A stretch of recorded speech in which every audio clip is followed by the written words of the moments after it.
안녕하세요. 현재 이혼 소송 중인 30대 동탄 사는 여자입니다.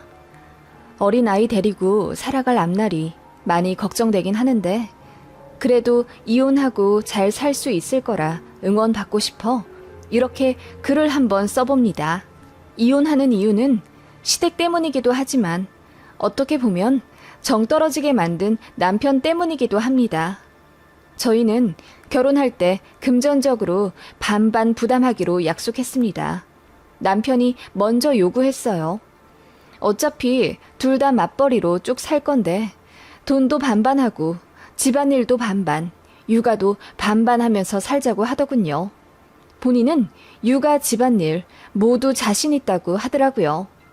저도 돈을 1억 이상 모아둔 상태라 흔쾌히 그러자고 했어요. 참고로 저와 남편은 둘 다 각각 다른 대기업 다니고 있고 제가 남편보다 나이가 2살 많아 근속 연수가 조금 더 있어서 연봉도 더 높습니다. 이래저래 사정 맞춰보니 둘이 1억 정도 가져오고 부족한 돈은 대출해서 같이 갚아 나가자고 약속한 거죠. 저는 이미 1억 이상 모아둔 상태였고 남편은 8천만 원 정도 있다고 하더라고요. 그래서 자기 본가에 2천 빌려서 알아서 1억 메꾸겠다고 했습니다. 그렇게 둘이 합쳐 2억에 대출 4천 정도 더 받아 결혼식을 진행하고 남편이랑 제 직장 중간에 있는 경기도 모 도시에 24평짜리 빌라를 하나 매매해서 신혼집으로 살았어요. 거기서 살면서 청약 부지런히 넣어 아파트로 이사갈 계획이었죠. 결혼할 때까지만 해도 그렇게 모든 게 척척 흘러가는 듯 했어요. 그런데 식 올리고 나서 시어머니의 간섭이 시작되더군요. 첫 시작은 신혼집 집들이 사건이었습니다. 나중에 알았지만 집들이 순서를 시댁을 먼저 하느냐, 친정을 먼저 하느냐 정하는 게 은근히 중요한 것 같더라고요. 저는 별 생각 없이 양가의 시간을 여쭤봤는데 시댁이 농사일을 하고 계셔서 바쁘셨어요. 그래서 딱 원하시는 날짜가 있으셔서 그 날로 정했고 저희 친정은 저희한테 시간을 맞추겠다 하셔서 시댁 집들이 1주 전 주말로 잡았습니다. 친정 부모님이랑 오빠네 가족 불러서 그렇게 화기애애한 상태로 집들이 했고 그 다음 주에 시부모님 모셔서 친정에 해드렸을 때와 똑같이 밥 차려드려 식사 대접했습니다. 시어머니가 물으시더군요. 친정은 집들이 언제 오시니? 저희 부모님은 지난주에 이미 오셨다 가셨어요.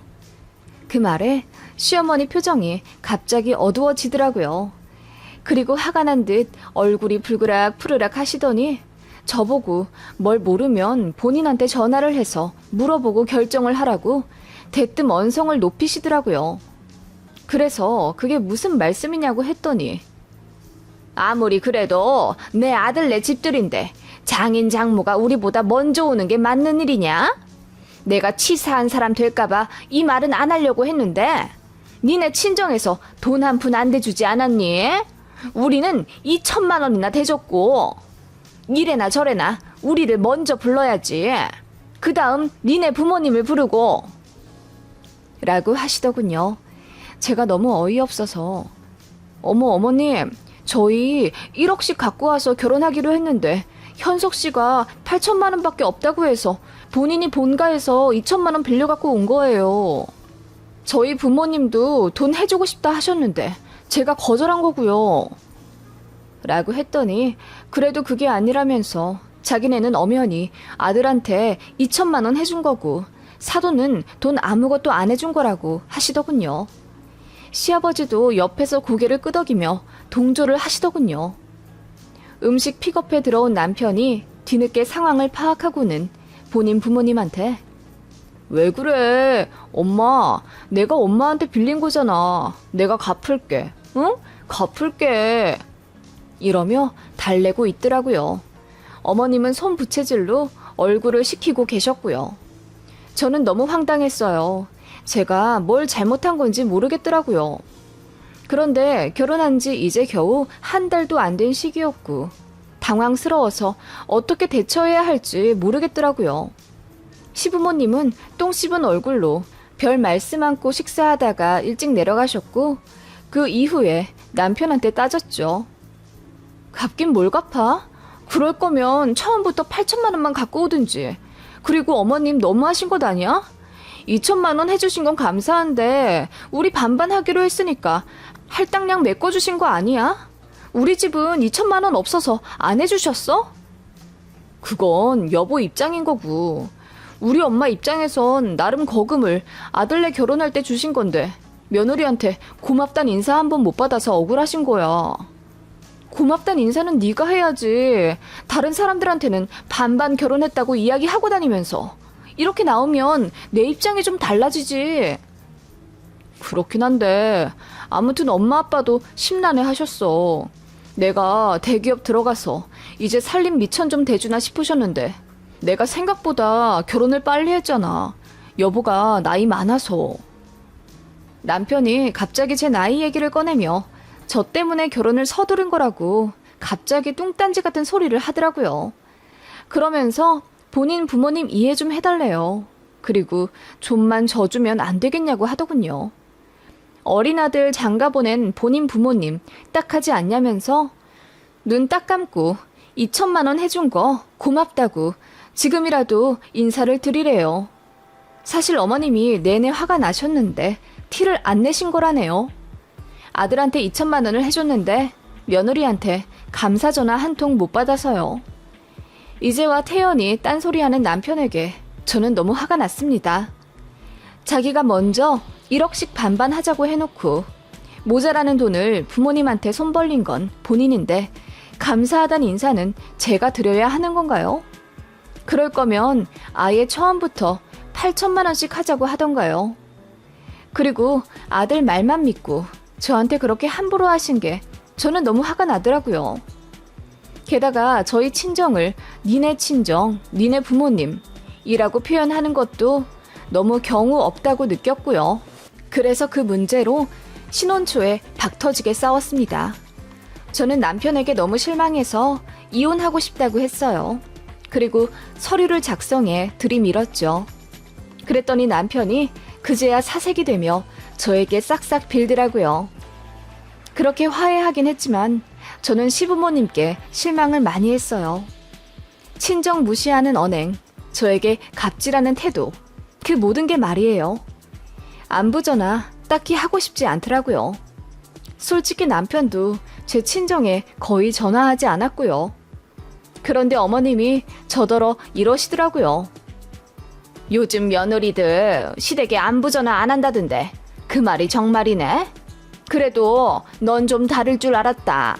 우리 애보다 나이가 많잖니?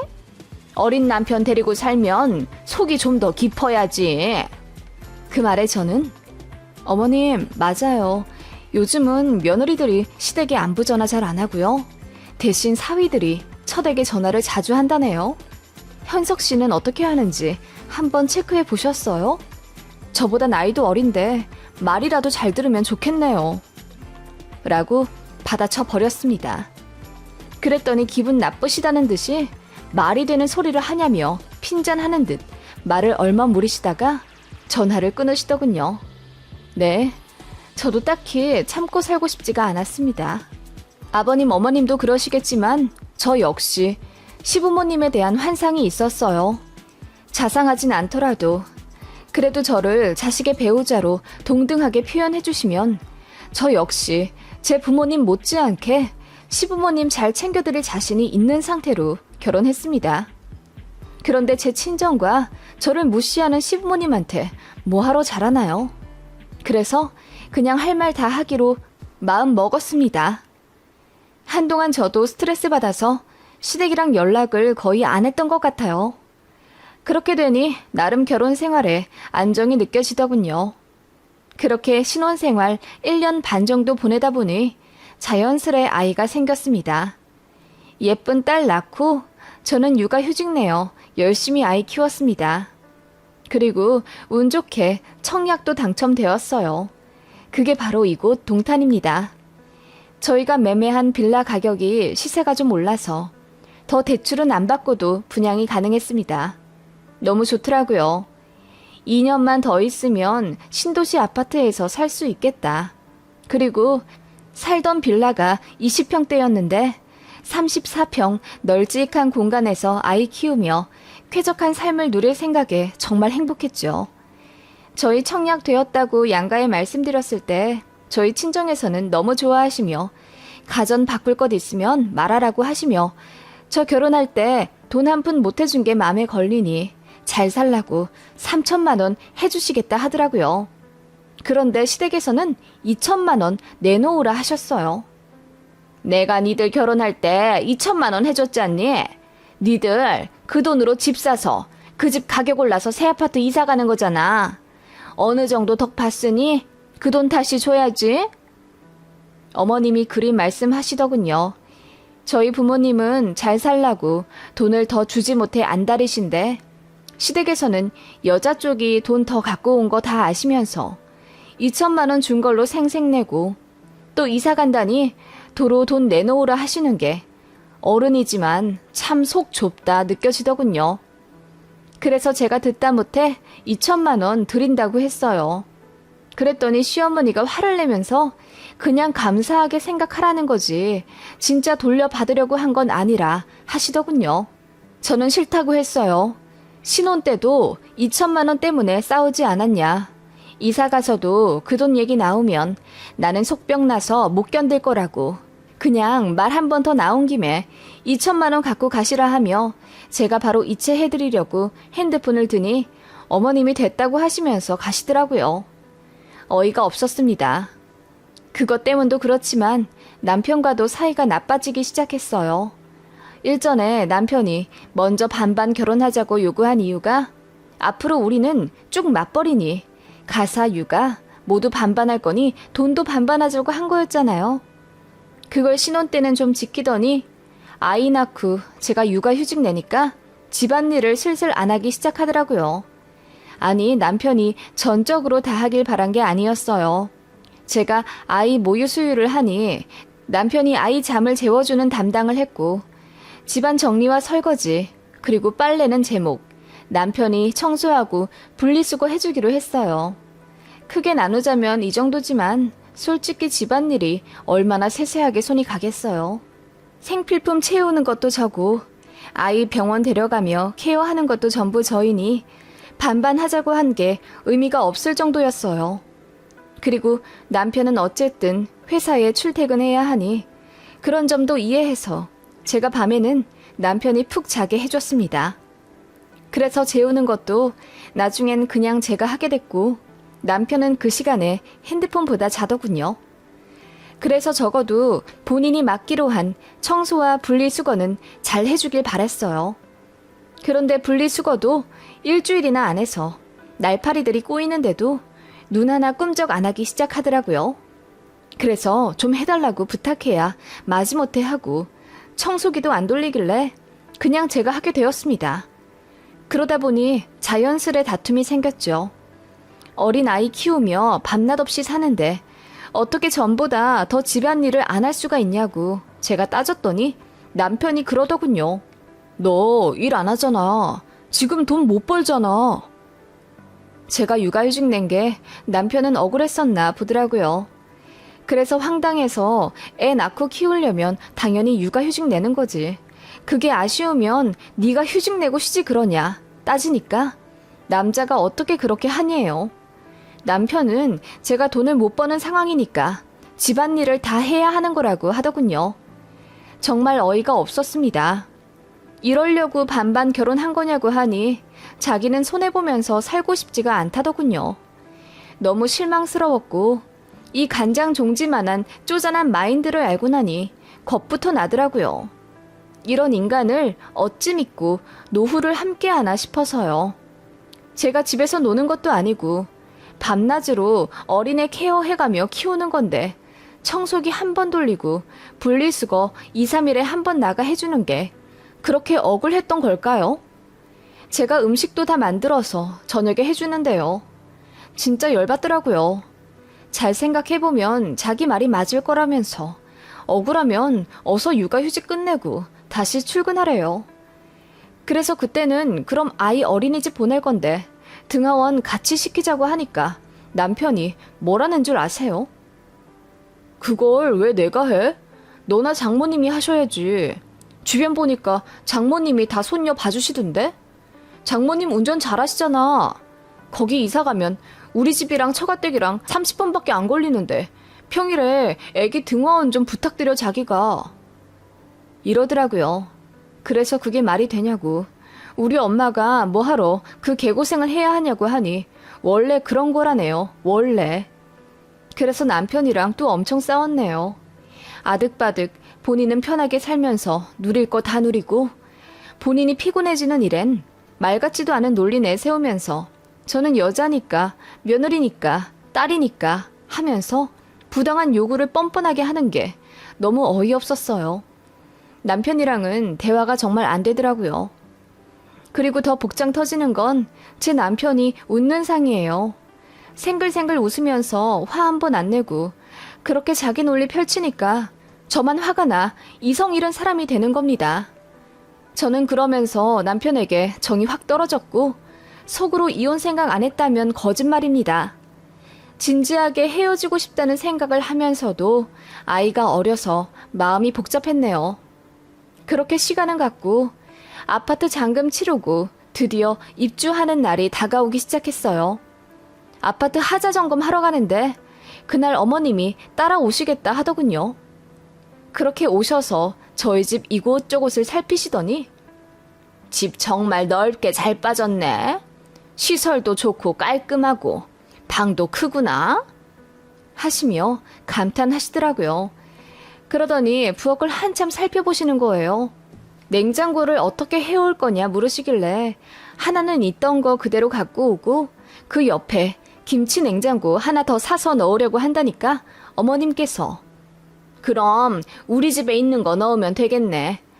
우리 2년 전에 새로 샀잖아. 뭐하러 하나 더 사?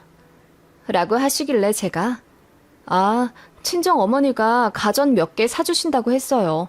그래서 김치 냉장고 말씀드렸고요. 어머님 쓰시던 걸 왜 저를 주세요? 라고 했더니 시무가 같이 쓸 건데 뭐 라고 하더군요. 제가 네?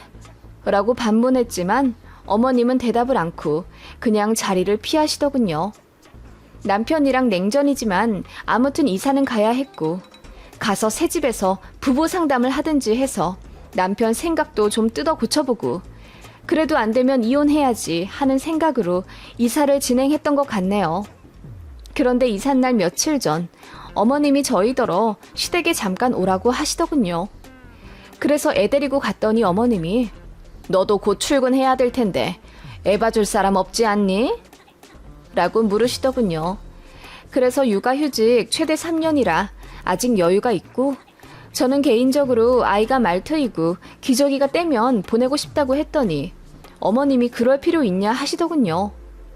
빨리 일해야지. 젊어서 뭘 그렇게 오래 쉬려고 해?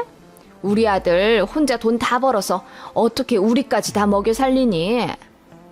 라고 하시길래 그게 무슨 뜻이냐고 했더니 우리도 이제 니네한테 좀 기대야지. 그동안 너도 며느리 노릇 안 한 거 인정하지? 내가 기다려준 거다. 이제 이사도 가고 집도 넓어졌고 우리 이쁜 손녀딸도 생겼으니 내가 그 집에서 애 좀 봐주며 같이 살아볼까 한다. 라고 하시더군요.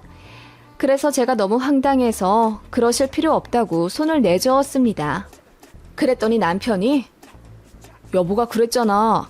장모님 왜 고생시켜가며 애 등하원 시킬 생각하냐고. 여보가 억울해하는 것 같아서 내가 엄마한테 부탁했어. 그리고 그 대가로 우리 엄마 아빠랑 같이 살려고. 세상에 공짜가 어딨어? 라며 웃더군요. 그래서 제가 말도 안 되는 소리 하지 말라며 상의도 없이 이게 무슨 짓이냐고 시부모님 앞에서 따져 물었네요. 남편은 그저 사람 좋은 웃음 지으며 현명하게 잘 생각하라고 하고요. 아버님 어머님은 울상을 지으며 우리가 싫어서 그래? 아직도 그렇게 우리가 싫고 불편해? 라고 하시더군요. 아니, 합가를 하는데 왜 제 의사와 상관없이 세 분이서 정하세요? 합가는 신중해야죠. 그리고 저는 제 아이 조부모 손에서 키우게 하고 싶지 않아요. 자식은 부모가 책임져야 한다고 생각해요. 죽이 되든 밥이 되든 부부가 알아서 키우는 겁니다. 제 아이 안 키워주셔도 되니 합가는 더 말씀하지 말아주세요. 저는 아직 마음의 준비 안 됐습니다. 라고 했더니 어머님이 아무 말 못하시더군요. 그렇게 돌아오는 길에 남편이 저한테 너무하다 하더군요. 인정이 없다고요. 싸우기 싫어서 그냥 아무 말 안 했습니다. 그렇게 며칠 냉전을 겪고 대망의 이삿날을 맞이했죠. 그날 정신없이 집 빼고 이삿짐 센터랑 통화하는데 어머님 부재중 통화가 있더라고요. 신경 쓸 새가 없어서 콜백 안 하고 이사 진행했습니다. 아이가 있어서 더 정신이 없었어요. 그렇게 새 집에 집 넣고 이삿짐 센터 직원분들한테 가구 위치 알려드리고 있는데 현관으로 어머님 아버님이 들어오시더라고요. 이삿날 오신다는 말씀은 없으셨는데 말도 없이 오시니 좀 당황했어요. 어머님은 저를 보는 둥 마는 둥 하면서 이삿짐 센터 직원분들한테 음료수 드리고 격려해 주시더라고요. 그러면서 가구 배치에 입을 대시는 거예요. 제가 다 구상을 해놨는데 어머님이 자꾸 작은 방에는 아무것도 드리지 말아야 한다면서 올 게 있으니 기다리라고 하더군요. 어머님이 용달을 하나 불렀다고 하더라고요. 그래서 뭐가 오는 거냐고 하니 시부모님 침대가 올 거래요. 제가 너무 황당해서 왜 어머님 아버님 방을 만들려고 하냐고 소리쳐 물었죠. 그때 남편은 애 데리고 나가 있는 상태라 없었어요. 그러자 어머님이 그러시더군요. 그러지 말고 좋게 좋게 생각해라. 합가를 하든 안 하든 어차피 자주 왕래할 건데 우리 침대 미리 놔두는 것도 나쁘지 않지. 그리고 너는 꼭 네 집처럼 말하더라. 이게 왜 네 집이니? 우리 아들 집이기도 한데. 어머님, 제가 언제 합가하고 싶다고 했어요? 제 뜻 왜 무시하시고 마음대로 용달을 부르시는데요?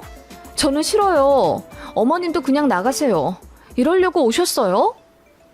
제가 화가 나 어머님께 따지자 어머님이 황당하다면서 얘, 너 1억이니? 내가 니들 결혼할 때 2천이나 해줬잖아. 여기에 우리 지분도 있어. 라고 하더군요. 그 말에 저는 푸하하 웃어버렸습니다. 어느새 이삿짐 센터 직원분들도 흘끼대며 저랑 어머님 싸움을 듣기 시작하셨어요.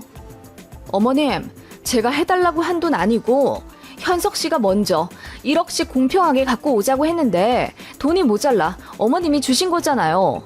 애초에 반반 결혼한 목적도 어차피 앞으로 쭉 같이 돈 벌 거니 집안일 육아 다 반반씩 하고 싶다고 해서 한 거예요. 그 요구엔 현석 씨 주장이 더 컸고요. 그런데 막상 결혼하고 나니 어머님은 그 2천 가지고 내내 생색내시고 현석 씨는 언제 반반 주장했냐는 듯 집안일도 안 해요. 그러면서 이제는 그 2천 가지고 합가 요구를 하시네요. 제가 소리쳐 말하자 이삿짐 센터 직원들이 지나가며 한마디씩 던지더군요. 에이, 남자 쪽이 황당하네. 이럴 때는 코에 붙이고 저럴 때는 귀에 붙이고 난리가 났네.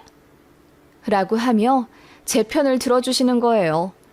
그러자 어머님이 얼굴이 새빨개져서는 예, 며느리 도리도 제대로 안 했어요. 나한테 안부 전화도 잘 안 했다고요.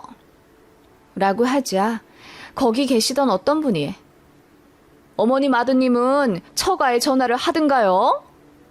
라고 묻는데 어머님이 거기에 대답을 못 하시더군요. 저는 더 이상 못 참겠더라고요.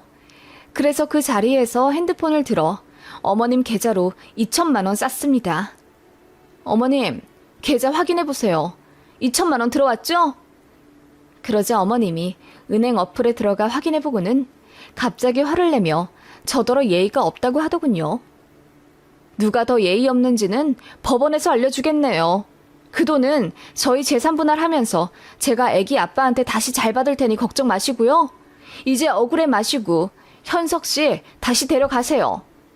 그러자 어머님이 황당해하며 지금 이혼하겠다는 소리냐고 물으며 부들부들 떠시더군요. 네, 이혼할 거니까 나가시라고요. 이제 어머님 집은 없으니까 여기 어머님이 계실 자격 안 되세요. 나가세요. 저는 그렇게 아버님 어머님을 내쫓았네요. 어머님은 억울하다며 방방 뛰시며 우시더군요. 남편도 뒤늦게 얘기 듣고 화를 내며 들어오더라고요. 그런데 제가 차분한 목소리로 더러워서 너랑 더 이상 안 산다. 어디 네가 좋아하는 정확한 비율로 계산해서 재산 분할하고 깔끔하게 헤어지자. 협의 이혼 안 할 거지? 소송 걸어서 변호사가 정확하게 판단해주는 조건으로 갈라서자. 애 양육비도 내가 칼같이 받아내고 위자료도 받을 거야. 계산 좋아하는 너 그리고 니네 엄마 모두 만족할 만큼 정확하고 객관적으로 어디 한번 끝내보자. 라고 했더니 남편 얼굴이 사색이 되며 저를 잡더군요. 그러거나 말거나 제가 아이 데리고 나갈 수가 없으니 네가 나가라고 했습니다. 그러자 별 수 없다는 걸 깨달은 남편이 그날 밤 짐 싸서 나갔어요. 시댁으로 갔는지 어머님이 저한테 전화하시는데 안 받았습니다. 그 다음 날 저는 바로 변호사 상담에서 이혼 소송 걸었고 남편은 거의 매일 저에게 찾아와 눈물로 빌었습니다. 그리고 어머님도 처음엔 전화랑 카톡으로 저더러 너무하다고 쏴대시더니 나중엔 미안하다며 후회한다는 장문의 카톡을 매일같이 보내시더군요. 그러다가 얼마 전에는 말도 없이 집에 찾아와 제 팔을 붙잡고 펑펑 우시더군요. 미안하다. 내가 잘못했다. 나는 그냥 네가 며느리라 좋아서 그랬어. 라고 하시는데 악어의 눈물처럼 보이더군요. 매몰차게 가시라 했더니 그 이후로는 안 오세요. 제가 요구한 건 재산 분할 반반에 위자료 1,000만 원 그리고 양육비 120만 원입니다. 남편은 이혼 자체를 하기 싫다며 사람들 앞에서 눈물로 호소하는 중이고요. 현재 9개월째 소송 진행 중이고 합의는 될지 잘 모르겠습니다. 저는 절대로 용서해줄 생각이 없고 좋게 합의할 생각도 없습니다. 아이는 얼마 전부터 직장 어린이집으로 옮겼습니다. 회사 다니는 제 편히 봐주는 곳이라 늦게 데려가도 큰 눈치 안 보이고 아이도 명랑하게 잘 지내요. 가끔 저희 친정 엄마께서 아이 데리고 일찍 가주시기도 하고요. 그래도 아이 외가가 가까이 있어서 죄송하면서도 안정이 되는 건 어쩔 수가 없더라고요. 친정에서도 이혼 적극 찬성하셨고 더 늦기 전에 이혼해서 다행이라고 하시며 소송을 같이 도와주고 계세요. 저 잘 살 수 있겠죠?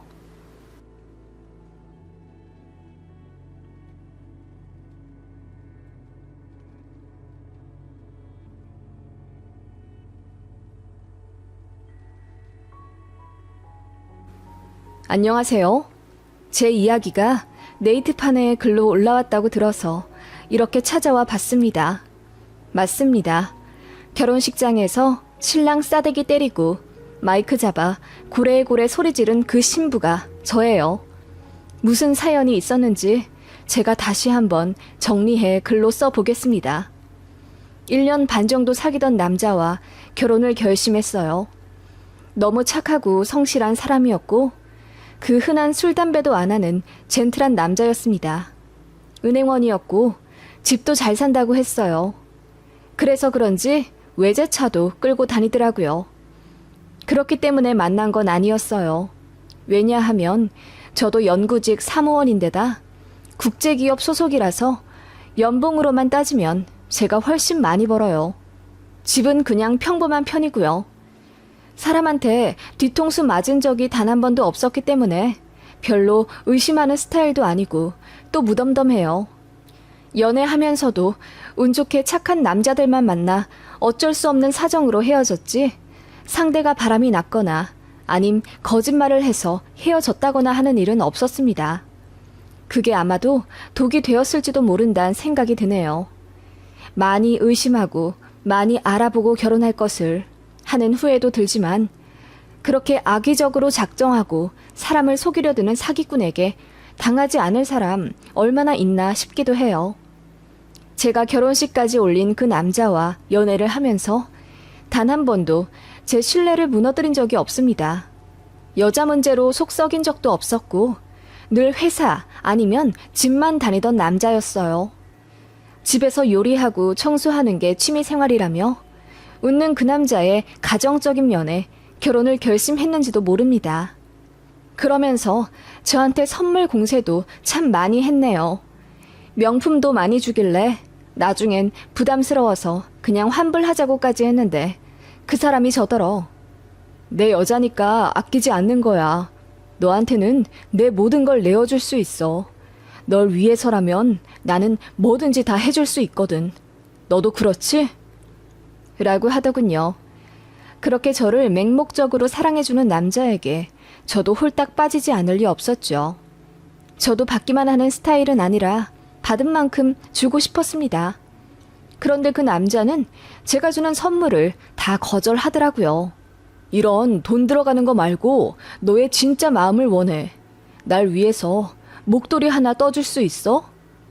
라고 하길래 제가 깔깔 웃었던 기억이 납니다. 요즘 누가 목도리를 떠서 메고 다녀. 그냥 내가 백화점에서 하나 사줄게. 나 그런 거 할 줄 몰라. 라고 했더니 그 남자가 자기는 여자의 사랑은 돈이 아닌 마음으로 표현해 주길 바란대요. 그게 참 순수하게 느껴졌어요. 사랑하는 사람이 원한다는데 그쯤이야 싶어서 저도 회사에서 그리고 집에서 틈나는 대로 뜨개질해서 목도리 만들어줬네요. 그랬더니 엄청 감동하더라고요. 그런 식으로 그 남자는 저에게 소박하지만 정성이 들어간 선물을 요구했어요. 예를 들면 직접 산 도시락, 종이학 접어주기, 영양제 챙겨주기, 아침에 모닝콜 해주기, 이런 걸 원하더라고요. 그렇게 저도 자연스럽게 남자가 원하는 방식대로 맞춰주기 시작했어요. 저도 사실 명품 같은 거 크게 좋아하진 않는데 항상 본인은 저에게 비싼 주얼리, 가방 이런 거 주더라고요. 그리고 꼭 SNS에 올려달래요. 그러면 제 친구들이 그걸 보고 부럽다고 댓글을 다니까 저도 약간 우쭐해지는 느낌은 있었죠. 다들 저더러 남자 너무 잘 만났다고 하더라고요. 그리고 저는 남자에게 돈 안 쓰고 종이학, 학알 이런 거 접어서 주는 거 좋아한다고 하니까 주변에서 부럽다고 난리가 났어요. 하긴 얘기만 들으면 유니콘 그 자체였죠. 여자한테 아낌없이 돈 쓰면서 정작 내 여자는 돈 한 푼 못 쓰게 하는 남자라니. 데이트 통장이다 뭐다 해서 악착같이 반반 돈 내기 시작하는 요즘 커플들 중에서 단연코 눈에 띄긴 했습니다. 그렇게 주변의 부러움을 받으며 또 남자의 저돌적인 공세에 자연스럽게 결혼을 준비하게 되었던 것 같아요. 남자는 저 없이는 못 산다며 결혼하자고 했고 신혼집도 본인이 다 구해올 테니 몸만 오라 하더군요. 그래도 어떻게 그러나요? 일단 모아둔 돈 4천만 원과 친정에서 5천만 원 해주신다고 해서 얼추 1억 가져가기로 했습니다. 그랬더니 남자가 길길이 날뛰면서 절대 그러지 말라고 하더군요. 저희 부모님한테까지 가서 무릎을 꿇고 저 은희 너무너무 사랑합니다. 제가 집 정도는 마련할 수 있는 영광을 주십시오. 장인어른 장모님. 이라고 하더군요. 그 모습에 뿅 가지 않을 여자 쪽 부모님이 어디 있을까요? 그래도 혹시 모른다며 친정엄마가 통장을 주시긴 했습니다. 결혼 준비 비용도 남자가 다 알아서 하려고 하길래 그건 정말 염치 없으니 식장만이라도 친정에서 해주신다고 했네요.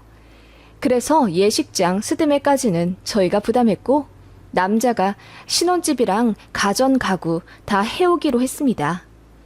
신혼집은 서울에 인접한 경기도 모 도시에 24평짜리 아파트로 하려고 했어요. 혼자 이리저리 알아보더니 거기가 제일 낫다고 해서 계약했다고 하더군요. 나름 제 직장이랑도 가까워서 남자가 배려한 줄 알았죠. 그런데 상상도 못할 대반전이 있는 집일 줄이야. 그건 나중에 이야기하겠습니다. 암튼 그렇게 결혼을 준비하는데 참 행복했어요. 주변에서는 저더러 남자 잘 만났다고 부러워 죽으려고 하더군요. 남자도 그런 주변의 평을 어느새 즐기는 듯 했어요. 하긴 그 어딜 봐도 그만한 사람이 없긴 했죠. 그렇게 상견례 날짜까지 잡았습니다. 그런데 남자가 저에게 할 말이 있다며 제 집으로 찾아오더니 무릎을 꿇으며 울더라고요. 왜 그러냐고 했더니 저에게 숨긴 게 있대요. 사실 우리 엄마 아빠 이혼하셨어. 아빠는 오래전 날 버리셨고 엄마만 계셔. 홀어머니 있는 남자는 인기 없다고 하길래 너한테도 이야기 못했어. 나 버리고 떠날까 봐. 라고 하며 꺼이꺼이 우는 거예요. 그 모습에 저는 너무 마음이 아파서. 홀어머니 계신 게 뭐가 어때서 그래. 자기 어릴 때 이혼하시고 혼자 키우시느라 고생 많으셨겠다. 라고 하며 안아주었더니 눈물이 그렁그렁한 표정으로 정말? 그럼 나 이해해 주는 거야? 라고 하더군요. 솔직히 이해하고 말 것도 없었어요. 예비 시부모님 이혼하신 게 대수인가 싶기도 했고요. 그래서 모시고 살아야 하냐고 물었더니 그건 아니라고 하더군요.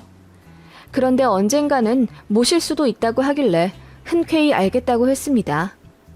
부모님을 부양하는 건 자식의 도리이기도 했고 또 혼자 계신 어머님이 혹시 나중에 노쇠하시면 당연히 돌봐드려야 하잖아요. 저도 싹수가 아이의 노란 여자는 아니기 때문에 그 점은 이해하고 결혼 진행했습니다. 친정에도 말했더니 오히려 딱하단 입장이셨어요. 저를 얼마나 놓치기 싫었으면 내내 숨기고 있었겠냐면서 홀어머니 계신 게 흠도 아니라며 오히려 저를 격려해 주셨죠. 그래서 말 나온 김에 어머님이랑 식사 한번 하고 싶다고 제가 먼저 이야기했더니 남자가 당황하더군요. 그러더니 내가 어디서 들었는데 시어머니랑 며느리 될 사이는 결혼 전에 굳이 자주 만날 필요가 없다던데? 우리 엄마가 괜히 전화해서 귀찮게 할 수도 있고 그냥 상견례에서나 보면 되지. 라고 하더군요. 마치 고부 갈등이 생기면 본인이 척척 중재해줄 사람처럼 굴길래 어쩐지 믿음도 갔습니다. 그렇게 예식장, 스드메, 신혼여행 모두 예약하고 남자가 매매했다는 신혼집도 한번 가봤습니다. 24평이고 방은 3칸이었습니다. 그런데 남자가 그러더군요. 우리 안방에 침대 놓지 말고 작은 방에 놓는 거 어때? 어차피 잘 곳인데 휑한 곳 필요 없잖아. 작은 방에 침대 놓고 안방은 운동기구를 넣거나 서재로 만들어서 모던하게 꾸미자. 어때? 라고 하길래 그래도 부부 침대는 안방에 하는 게 낫지 않겠냐 제가 다시 물었죠. 그랬더니 남자가 내가 집도 사고 가전 가구도 다 사는데 그 정도 이견도 못 내? 그리고 너도 살다 보면 익숙해질 거야. 라고 하더군요. 처음으로 시무룩한 표정을 지는 그 남자였기에 좀 놀라서 알겠다고 했죠. 남자는 그렇게 안방 제외한 2방에 침실 그리고 저희 드레스룸을 넣어 놓겠다고 했어요. 그리고 나중에 아기가 생기면 안방에다가 놀이방을 만들어 주자고 하길래 알겠다고 했습니다. 그것도 나쁘지 않을 것 같아서요. 이제 남은 건 상견례였죠.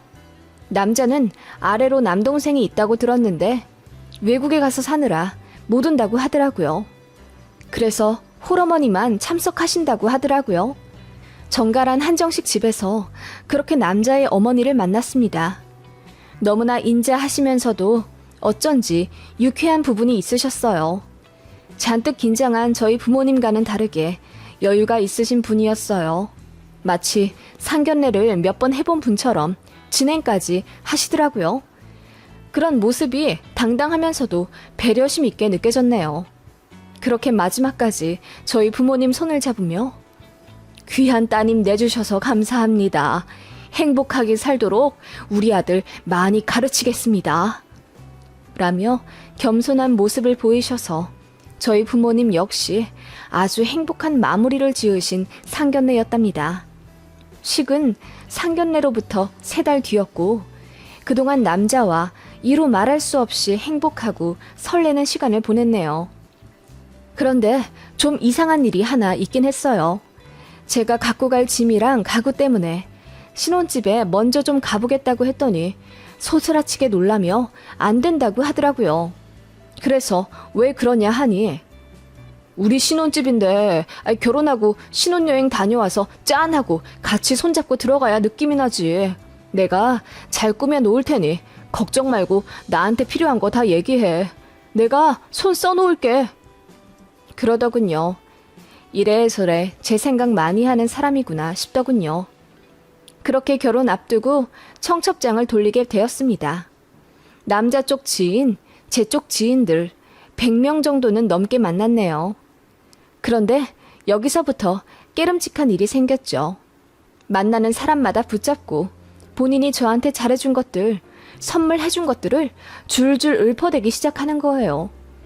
그뿐만 아니라 신혼집도 본인이 다 했고 그 안에 들어갈 가전 가구까지 전부 본인이 다 샀다고 자기 입으로 술술 얘기하더군요. 그뿐만 아니라 저는 사귀면서 돈 한 푼 안 썼고 본인은 데이트 비용, 명품 선물 다 대줬다는 걸 이야기하니 다들 저더러 남자한테 잘하라는 분위기가 형성되더라고요. 그리고 누군가는 비웃기도 했어요. 와, 요즘 같은 시대에 종이학으로 선물을 퉁치는 여자가 있어? 또 그걸 받아준 남자도 대단한 거야. 그런 분위기에 제가 수치심을 느꼈고 그렇게 이야기 좀 하지 말라고 했더니 미안하다면서 좀 자제하는 듯 했는데 딱히 변하는 건 없었어요. 그래서 결국 모든 지인들이 다 그 사람을 유니콘이라고 했고 저는 땡 잡은 거라고 했죠. 남자한테 잘해라. 심지어 어떤 사람은 이 정도 결혼이면 홀어머니 모시고 살아야 한다고도 하더라고요. 어쩐지 숨 막히면서도 억울한 마음이 들기 시작했네요. 돈 내지 말라고 하고 선물도 안 받겠다며 환불했던 남자인데 이제 와서 제가 아무것도 안 해준 것처럼 말하다니요. 기분이 나빠서 싸우게 되었지만 그런 걸로 결혼을 물을 수도 없겠더라고요. 그렇게 찝찝한 상태로 결혼을 하게 된 겁니다. 다들 저더러 행복한 신부라고 했지만 저는 알 수 없는 느낌에 결혼식 당일날도 기분이 좋지 않았어요. 그리고 그날 정말 제 인생 평생 통틀어 쇼킹한 사건이 일어나게 됩니다.